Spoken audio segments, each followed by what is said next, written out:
Hello all, my name is McKenzie Johnson. I'm so glad you could join me here today. There's a Congo proverb that states, "When the bee comes to your house, let her have beer. You may want to visit the bee's house sometime." Now this proverb is all about reciprocating kindness. And who better shows kindness than the bees that sustain this entire planet? I think it's time that we reciprocate and we do our part. And that's why I'm here today, to demonstrate to you how to make a safe water source for honeybees. Now, we're going to look at a few things. We're going to look at how to choose a container, how to add landing spots, how to add structure, and how to finish the container. Now, the first step in this process is to choose a container, and there are three parts to this. Firstly, you want to find a container with a shallow depth. Now, you can choose one with a deeper depth, but you're going to have to add more materials. Having a shallow depth decreases the risk of danger and drowning.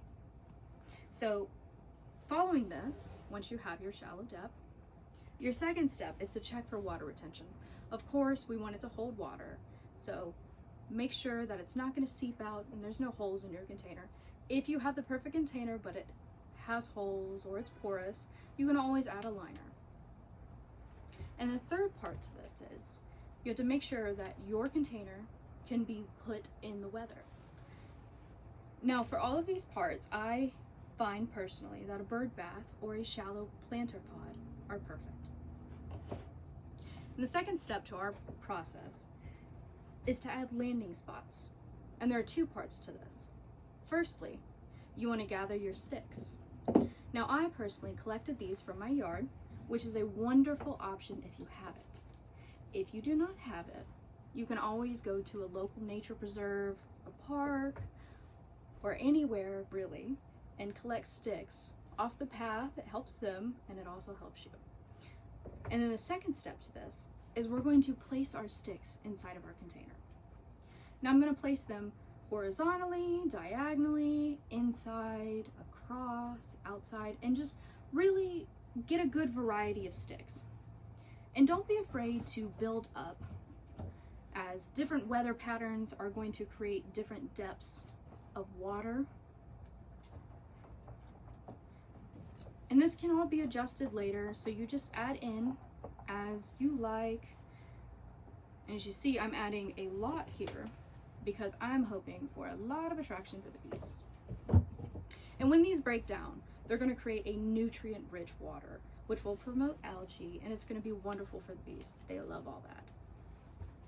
So once your sticks are placed into your container, you move on to your third section, which is adding structure. And adding structure has four parts to it.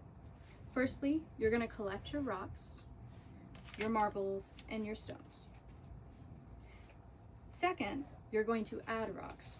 So adding rocks, there are two parts to look at. Firstly, you're going to want to layer, forgive the noise,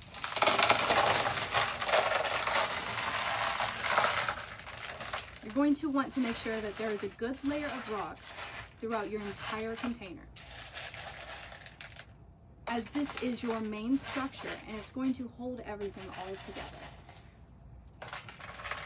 Secondly, when doing this, we want to make sure that we are going around the bases of our sticks.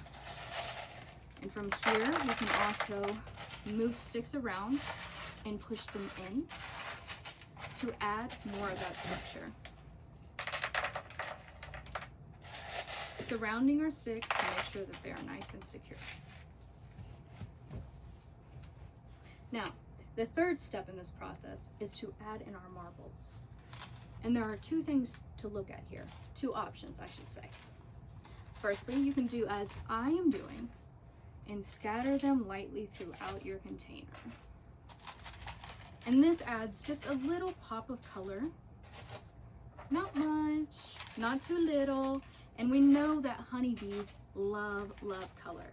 So adding in a little bit of color, changing it, is going to catch their eye and pull things all together.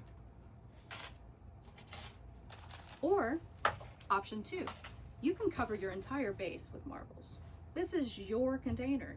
You're just doing it for the bees. So whatever makes you happy will make them happy, as long as it's safe. Now, the fourth step to this process is to add stones or little chunks of concrete or path pavers. It's really up to you, whatever it is. These are just going to add in other landing spots for your bees, and later on, when the sticks break down and we are producing algae, they'll get all slick and cover over top of this, and that's going to be just a nutrient source for the bees to eat on right there, and it's going to be great and compact and wonderful. Finally, we want to finish our container, and to finish our container is very simple. All we do is add in our water. And once our water is added in, we're going to adjust. And as you can see, the rocks that I used are pea gravel. So they get a little bit murky with that water, but that's great because that mud and that dirt that is coming off this are so nutrient rich for our bees.